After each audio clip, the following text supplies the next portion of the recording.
আমাদের মেয়াদ আছে 4 মাস। ফেব্রুয়ারিতে নির্বাচনের পরে আমরা ক্ষমতা হস্তান্তর করে পুরনো ঠিকানায় ফিরে যাব। এর আগ দিন পর্যন্ত আমরা রাত দিন কাজ করে যাব। সরকারের একটা নিয়ম আছে, প্রকল্প অসম্পূর্ণ রেখে সম্পূর্ণ করে দেওয়া। যতটুকু হয়েছে স্টপ। কিন্তু আমি এটা করতে চাচ্ছি না, মানুষ বদনামি করবে, বলে যে উনি এসে মসজিদগুলো বন্ধ করে দিয়েছেন, এই জন্য ওখানে হাত দিচ্ছি না। কিন্তু নির্মাণের ত্রুটি, জমি অধিগ্রহণ হয় নাই, মসজিদ তৈরি হয়ে গেছে। বিশাল আকারের বিদ্যুতের বিল, সোলার প্যানেল থেকে বিদ্যুৎ গ্রিডে যায়, কিন্তু বিদ্যুতের বিল আসে প্রতি মাসে লাখ লাখ টাকা। তারপরেও আমরা খুব সম্ভবত, আমাদের মেয়াদ আছে 4 মাস। ফেব্রুয়ারিতে নির্বাচনের পরে আমরা ক্ষমতা হস্তান্তর করে পুরনো ঠিকানায় ফিরে যাব। এর আগ দিন পর্যন্ত আমরা রাত দিন কাজ করে যাব, ইনশাআল্লাহ আজিজ কাজ করে যাব। আমরা রাত দিন, আমাদের ঘুম নাই। ইতিমধ্যে আমরা মডেল মসজিদ নীতিমালা প্রথম একটা করেছি, বিধিমালা নীতিমালা, এইটাকে রিভাইজ করার কাজে আমরা হাত দিয়েছি। আমার ডিজি মহোদয় আছেন, খুব সম্ভবত এটা আমরা তাড়াতাড়ি করে ফেলব। ফলে এতে করে ইমামের, মুয়াজ্জিনের, খাদেমের, প্রহরীর বেতন ন্যায়সঙ্গতভাবে বাড়বে। আর মডেল মসজিদের বাইরে যারা আছেন, আমরা তাদের জন্য নীতিমালা তৈরি করছি। শেষ পর্যায়ে আমরা ইমামদের সংগঠন, খতিবদের সংগঠন থেকে ডেকে আরও একটা পরামর্শ নিয়ে আমরা ফাইনাল করে ফেলব।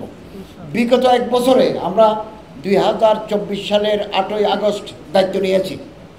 ওই আগস্ট থেকে আগস্ট পর্যন্ত 1 বছরে আমরা কি কাজ করেছি, কোন কোন ফিল্ডে কাজ করেছি, আজকে একটা বই বের করেছি, কালেকশন করে নেবেন আমাদের। এবং আগামী দিনে আমরা কি করব এটাও আমরা ওখানে বলেছি। অতএব আপনাদের নিয়োগ, যেহেতু এটা গভর্নমেন্ট মসজিদ, আমরা চেষ্টা করব, আন্তরিকতার সাথে চেষ্টা করব আপনাদের এই নিয়োগপ্রাপ্ত জনবলকে জাতীয় বেতন স্কেলের মধ্যে ভাতা প্রদান, রাজস্ব খাতে নেওয়া, এটা আমরা যাবার আগে চেষ্টা করে যাব।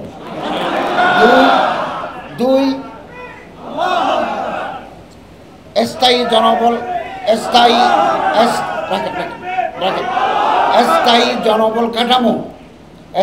জনবল কাঠামো অনুমোদন করার পূর্ব পর্যন্ত মুয়াজ্জিন খাদিমদের আয় বৃদ্ধির লক্ষ্যে ইসলামিক ফাউন্ডেশনের কমিশন ভিত্তিক বই বিক্রির অনুমোদন ব্যবস্থা, ডিজি মহোদয়, এটা তো আমরা করতে পারি, এটা আমরা করে দেব।